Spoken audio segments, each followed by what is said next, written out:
So last week nakita po natin ang introduction kay Apostle Paul na kilala pa sa tawag na Saul dito.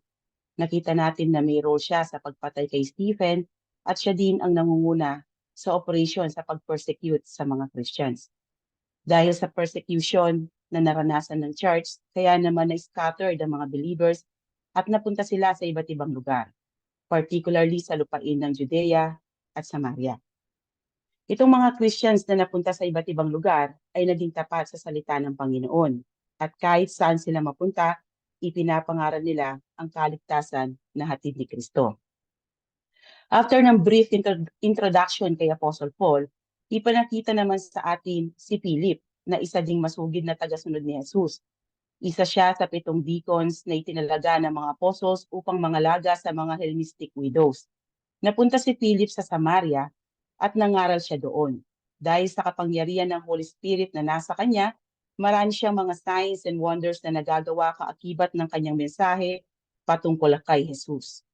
Nakita natin na marami ang naniwala sa kanya. Dito, ipinakita sa atin ng Holy Spirit ang unang false convert sa katawan ni Simon. Mahabang panahon ding napahanga ni Simon ang mga tao dito sa Samaria sa pamagitan ng kanyang magic.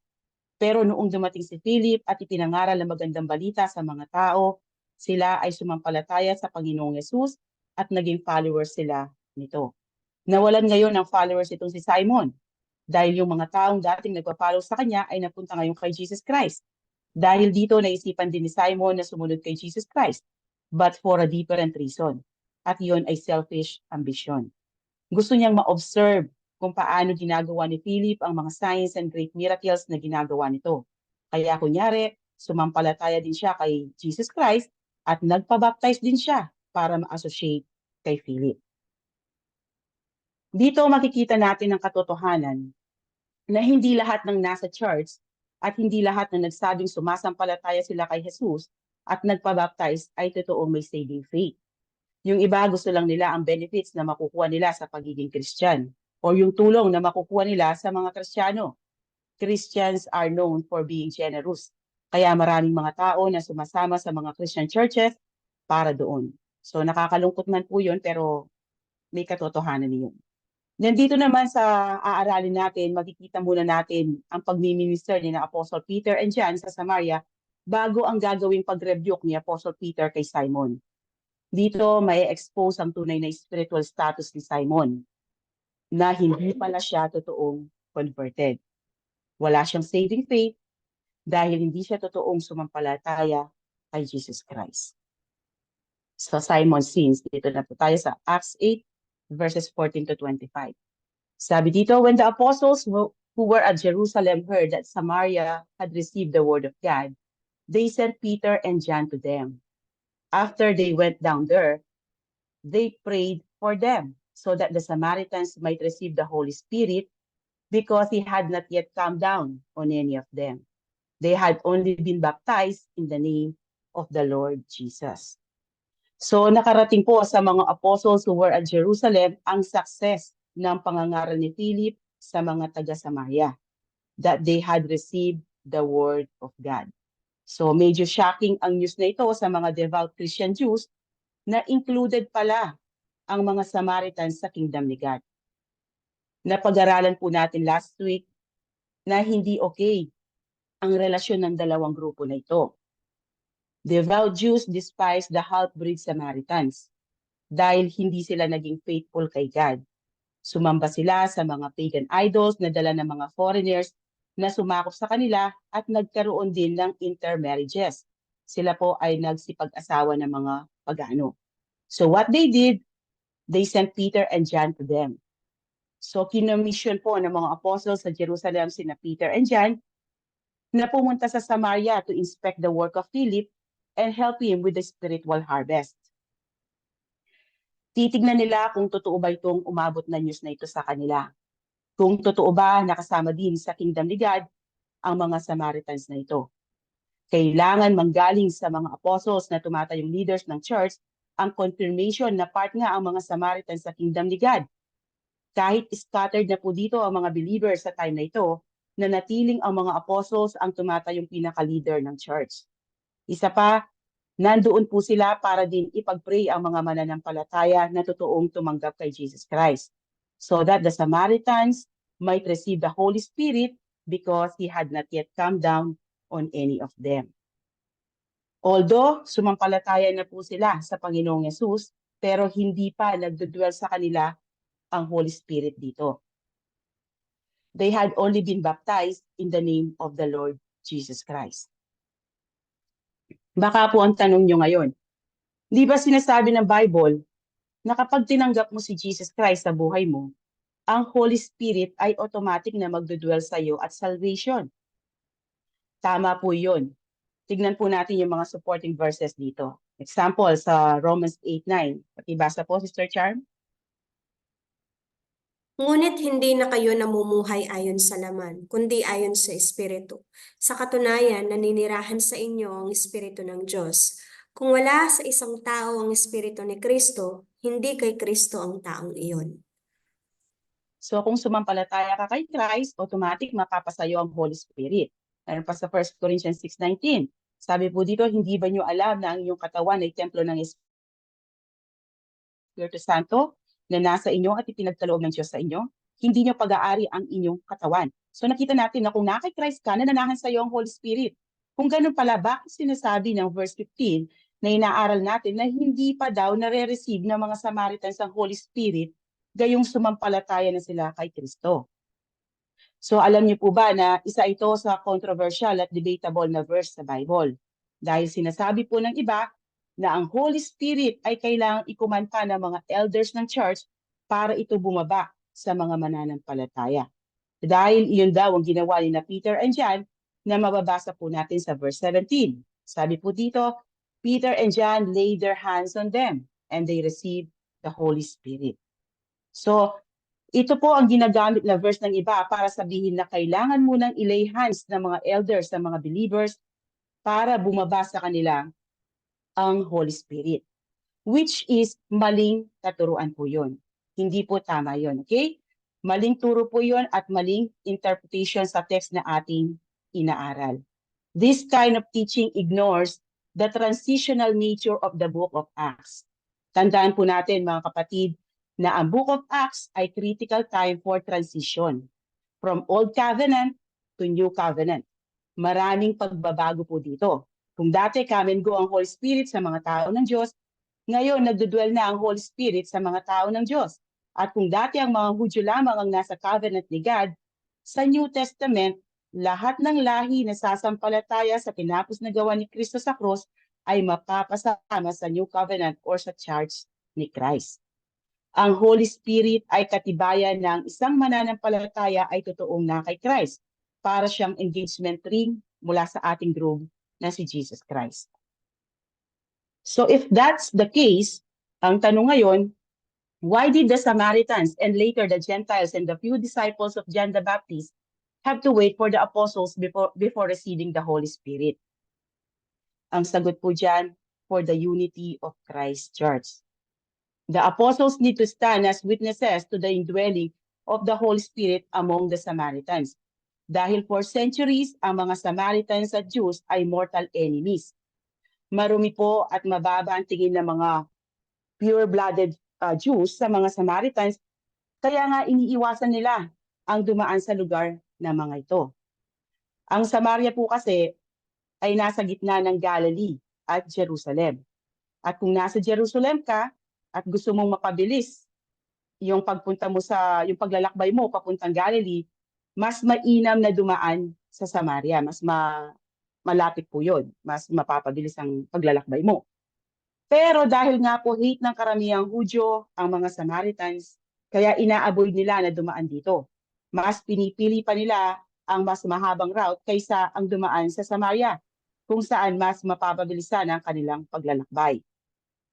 Ang ginagawa po ng karamihang Hudyo, they cross the Jordan River into Perea, papuntang Galilee, para makaiwas na magkaroon sila ng contact sa mga Samaritans. Kaya alam ng Panginoon na mahirap sa mga Hudyong naging Kristiyano na basta nalang tanggapin ang mga Samaritans sa body ni Christ kung walang sapat na evidence na magpapatunay na totoo ngang kabilang ang mga ito sa kingdom ni God. Because the Jews are very narrow-minded. Hindi naman po lahat, pero karamihan sa kanila, majority. So nandito nga si Philip, dito po sa Samaria, na nag-minister sa kanila, pero si Philip ay hindi Judean Jew. Isa po siyang Hellenistic Jew, and the rest of the people are Samaritans. Kailangan ang pag-witness ng mga apostles para sa unity ng dalawang grupo na ito sa body ni Christ. Example po sa chapter 10, makikita ang group ng mga Gentile converts sa katawan ni Cornelius at ng kanyang household. Ipinakita sa mga Hudyo ang pagbaba ng Holy Spirit sa grupo ng mga Gentiles na ito para tanggapin sila sa body ni Christ. So basahin po natin. Pakibasa po, Ate Hazel. Habang nagsasalita si Pedro, napuspos ng banal na espiritu ang lahat ng nakikinig.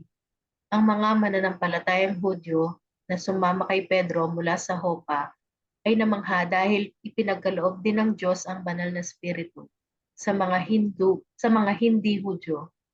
Dahil narinig nilang nagsasalita sila sa iba't ibang wika na hindi nila natututunan at nagpupuri sila sa Diyos. Kaya sinabi ni Pedro, natanggap na nila ang banal na espiritu tulad natin kahit hindi sila mga Hudyo. Kaya wala nang makakapigil sa kanila para bautismuhan sila sa tubig. Okay. And then makikita po natin sa chapter 11 na kinwestiyon ng mga apostles na nasa Jerusalem at ng mga Hudyong nasa Judea ang pagtuloy ni Peter sa bahay ni Cornelius na isang Gentile. Then, isinalaysay ni Peter ang dahilan kung bakit siya tumuloy sa bahay ng isang Hentil.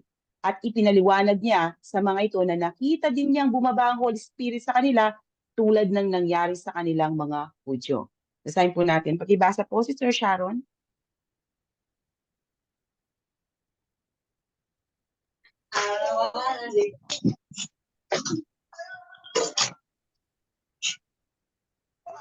Ay, salamin ko. Wait.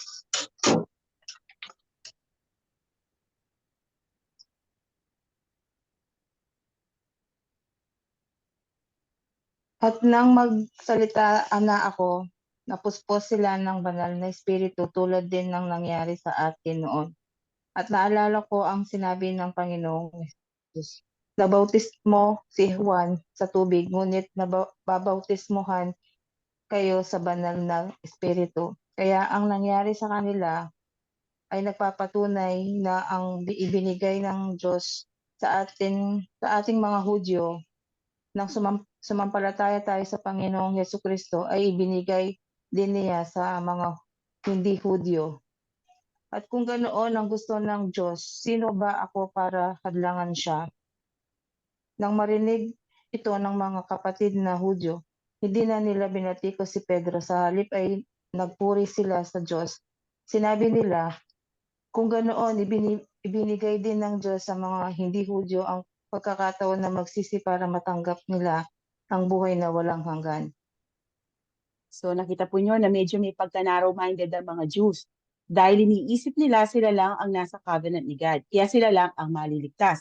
Pero dahil naging saksi si Peter at ang ibang Hudyo sa pagbaba ng Holy Spirit sa mga Gentiles, kaya hindi na nila binatikos pa si Peter.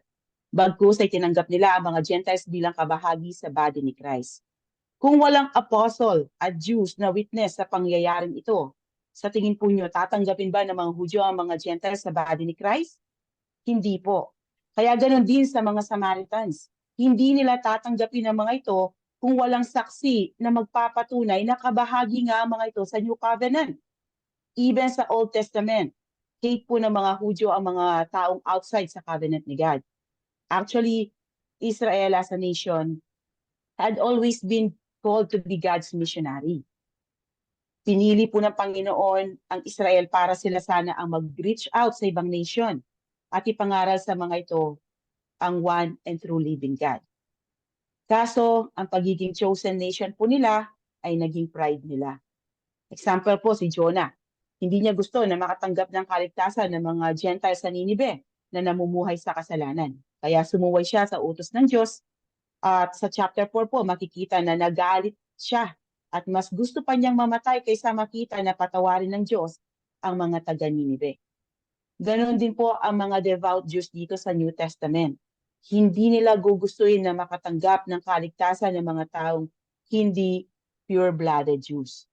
Kaya naman kailangang ulitin ng Diyos yung manifestation ng Holy Spirit sa Day of Pentecost dito sa mga Samaritans and even sa mga Gentiles later on sa presence ng mga apostles para sila po ang magpatotoo na tunay nga bumaba ang Holy Spirit sa mga ito. Therefore, kabahagi din ng mga ito sa body ni Christ. The Jews need apostolic testimony and evidence to confirm that the Samaritans are also part of Christ's body. Kung tinanggap po ng mga Samaritans ang Holy Spirit na hindi nakikita ng mga apostles na siyang leaders ng church ni Christ, ang awayan po nila ay magpapatuloy at imposibleng tanggapin sila ng mga Christian Jews. At kapag ganoon ang nangyari, hindi po mayu-unite ang dalawang grupo na ito. Ang mangyayari ngayon, magkakaroon po ng dalawang church, a Jewish church at ang Samaritan church, na siya pong ayaw mangyari ng Diyos. For 500 years, magkaiba ang worship place po ng dalawang grupo na ito. Sa Mount Gerizim, nag-worship ang mga Samaritans at ang mga Jews naman ay sa Jerusalem. At sa pagdating ni Jesus, itong division na ito ang kanya pong inalis. Because God had designed one church in which there is neither Jew nor Gentile, neither slave nor free, nor is there male and female, for you are all one in Christ Jesus. As sa 1 Corinthians 12:13, for we were all baptized by one Spirit, so as to form one body, whether Jews or Gentiles, slave or free, and we were all given the one Spirit to drink. So na-preserve po ni God ang unity ng church sa ginawa niyang pag-delay sa pagbaba ng Holy Spirit sa mga Samaritans. And later on, ganun din po sa mga Gentiles until Apostle Peter and Apostle John arrived. Bukod sa kailangan ang first-hand testimony or confirmation mula sa mga apostles, dapat ding malaman ng mga Samaritans na subject po sila sa authority ng mga apostles na mga Hudyo. In that way, the Jewish believers and the Samaritans were thus linked together into one body, tulad ng nabasa po natin kanina sa Galatians 3:28 at 1 Corinthians 12:13 dito. Today, hindi na po kailangan ng delay at paglalay hands ng mga elders. There was no need for delay after Jews, Samaritans, Gentiles, and few followers of John the Baptist were already included in the church. Ang mga believers po ngayon ay nare-receive na right away ang Holy Spirit at salvation dahil established na ang church. Itong ganitong pangyayari ay sa early church lamang po nangyari sa transition period. Noong ine-establish pa lang po ang church ni Christ. So the Samaritan received the Holy Spirit. Nakita ngayon yan ni Simon. Dito natin makikita na false convert itong si Simon. When Simon saw that the Spirit was given through the laying on of the apostles' hands, he offered them money, saying, "Give me this power also, so that anyone I lay hands on may receive the Holy Spirit." Though hindi po explicitly sinabi dito na may manifestation or perceivable sign ang pagbaba ng Holy Spirit sa mga Samaritans, pero pwede po nating i-assume na ganun nga ang nangyari. Dahil nakita nga nitong si Simon ang pagkakaloob ng Holy Spirit sa mga Samaritans. Ang Holy Spirit ay invisible po dahil ito ay spirit. Kung nakita niya ito na naipagkaloob sa mga Samaritans, then we can conclude na may nakita siyang visible sign ng pagbaba ng Holy Spirit sa mga Samaritano nung ilayhan sila ng dalawang apostles. Ano po ba ang nangyari sa Day of Pentecost nung bumaba ang Holy Spirit sa mga believers doon? Di ba nag-speaking in tongues ang mga ito? Basahin po natin. So pakibasa po, Sister Maricel.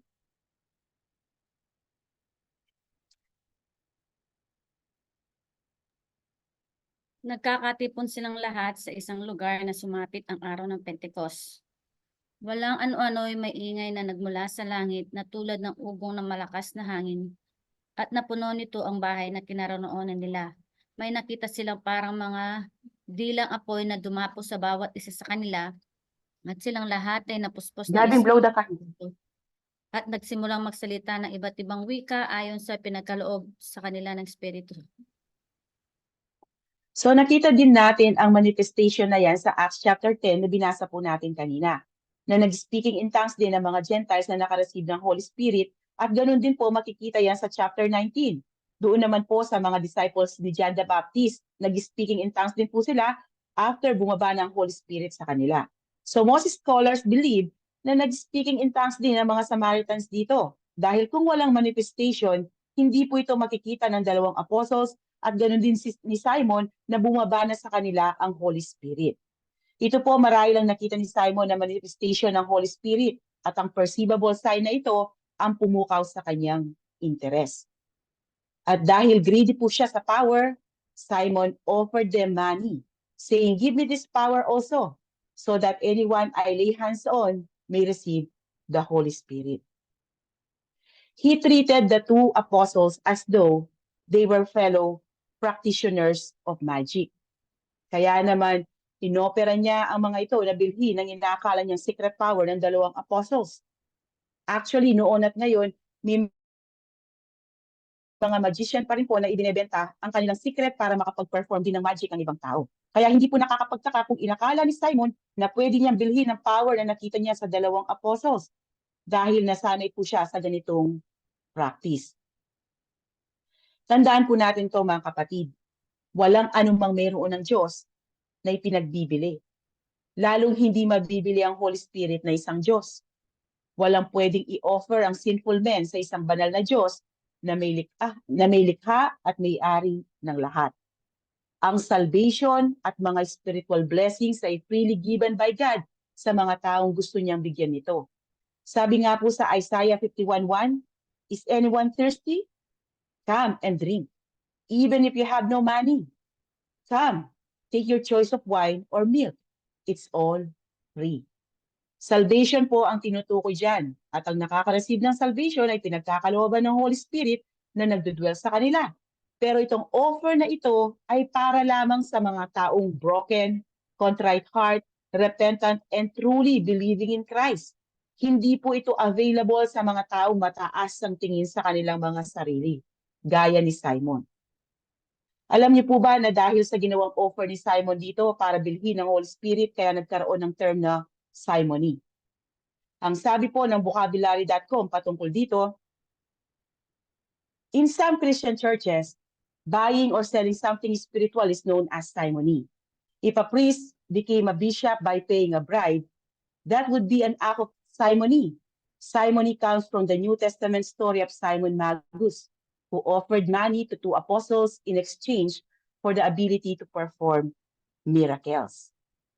Napakataas po ng tingin ni Simon sa kanyang sarili at napakababa naman ang tingin niya sa Diyos. He did not understand the glory of the Holy Spirit. Kaya dito si Simon mismo ang nag-expose sa kanyang totoong spiritual standing kina Peter and John. Makikita natin na hindi po talaga siya believer. Sa panahon po natin ngayon, paano natin mai-relate ito? Paano ito nangyayari sa panahon po natin ngayon? Tinatry pong i-bribe ng mga tao ang Diyos sa pagbibigay. Magbibigay sila para i-bless sila or para masagot ang prayers nila. Kaya kapag hindi sinagot ng Diyos ang dasal nila, nagagalit sila sa Diyos dahil nga ang ginawa nilang pagbibigay ay bukal sa kanilang mga puso, kundi nagbigay sila dahil naghihintay sila ng kapalit. Which is, maling-mali po yun. At ayaw ng Diyos ng ganon. Then makikita po natin sa mga susunod na verses na ni-rebuke ni Apostle Peter itong si Simon. Sabi po niya, but Peter told him, "May your silver be destroyed with you, because you thought you could obtain the gift of God with money. You have no part or share in this matter, because your heart is not right before God." Kilala naman po natin si Peter na prangka, kaya naman hindi siya nagdalawang isip na sabihan ito. Galit na dito si Peter. But this is holy indignation. Actually, ang literal meaning daw po sa Greek na sinabi ni Peter na to yung may your silver be destroyed with you because you thought you could obtain the gift of God with money. Ang sabi po ni J.B. Phillips, ang ibig sabihin daw po nito sa Greek ay to hell with you and your money. Parang indirectly, sinasabi ni Peter dito kay Simon, go to hell with your money, Simon. Nakita niyo yung pagiging bold ni Peter dito? Hindi po siya nagpatumpik-tumpik sa pag-rebuke niya kay Simon. Dahil blasphemously wrong itong ginawa ni Simon na pag-offer ng pera sa mga apostles kapalit ng power na kaloob ng Holy Spirit sa kanila. Kaya ang sabi ni Peter sa verse 21, you have no part or share in this matter. Hindi nakita ni Philip ang tunay na spiritual standing ni Simon. Kaya nga binautismuhan din niya ito kasama ng ibang mga Samaritans. Pero kung nakaligtas itong si Simon kay Philip, hindi kay Peter. Kaya tahasang sinabi dito ni Peter kay Simon that he has no part in the grace of God. Therefore, he has no part in salvation. Ibig sabihin, hindi totoong na-regenerate ang heart niya. Kaya ang sabi ni Peter sa kanya, your heart is not right before God. Ibig sabihin, hindi po siya totoong Kristiyano. Dahil hindi tama ang puso niya, kaya yun din po ang lumalabas sa bibig niya. Ano po ba ang sabi ni Jesus Christ sa Luke 6:45? A good person produces good things from the treasury of a good heart. And an evil person produces evil things from the treasury of an evil heart. What you say flows from what is in your heart. At ganun din po sa Matthew 12:34. Nung nirebuke niya yung mga as yung mga religious leader. Brood of vipers, how can you speak good things when you are evil? For the mouth speaks from the overflow of the heart. Kung hindi tama ang puso niya, hindi rin tama ang tingin niya sa sarili niya. Kaya he had the wrong view of salvation, he had the wrong view of the Holy Spirit, and he had the wrong view of sin.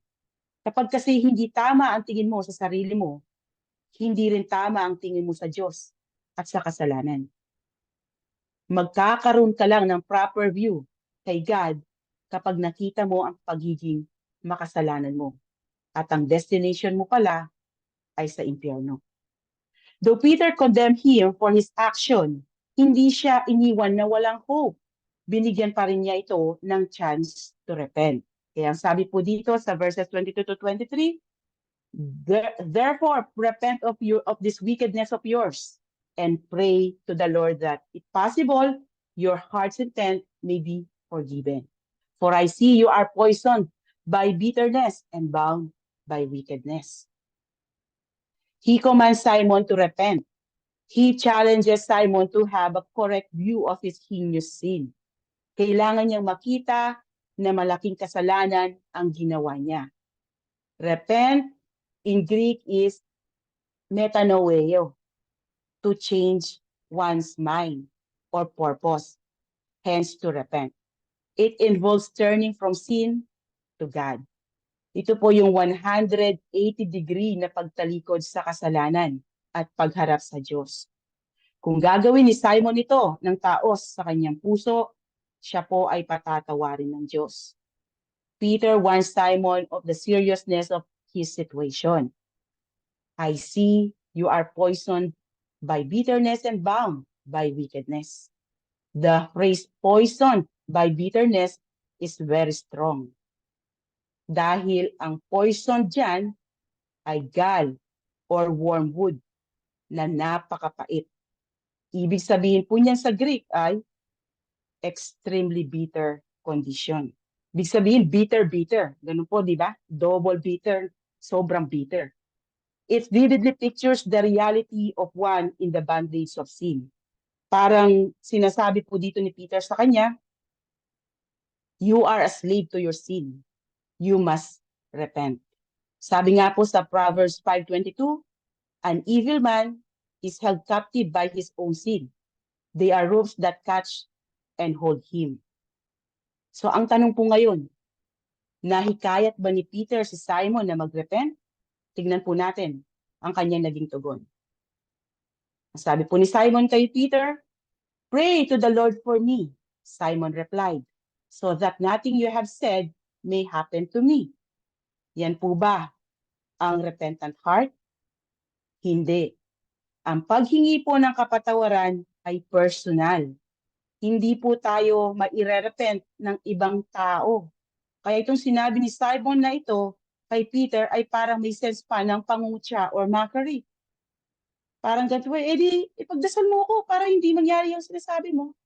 Ikaw na, ikaw, ipagdasal mo ako. Ganun po yun, parang ganun ang ano niya dito. His only concern was to escape the consequences of his sin. True repentance, however, consists of more than mere sorrow for sin. Sabi po dito sa 2 Corinthians 7 verses 9 to 10, "Now I am glad I sent it." Yung letter po na ipinadala ni Apostle Paul sa kanila nung nirebuke sila. Not because it hurt you, but because the pain caused you to repent and change your ways. It was the kind of sorrow God wants His people to have. So you were not harmed by us in any way. For the kind of sorrow God wants us to experience leads us away from sin and results in salvation. There's no regret for that kind of sorrow, but worldly sorrow, which lacks repentance, results in spiritual death. Para yung nangyari po kay Judas. So makakakita din po tayo ng example ng taong nagrepent after i-rebuke ng tao ng Diyos sa katawan po ni King David. After i-rebuke ni Nathan, ang propeta po ng Diyos si King David, sa kanyang ginawang kasalanan, David repented. Umamin po siya ng kanyang pagkakasala. Basahin po natin. Ibasa po, Sister Charm.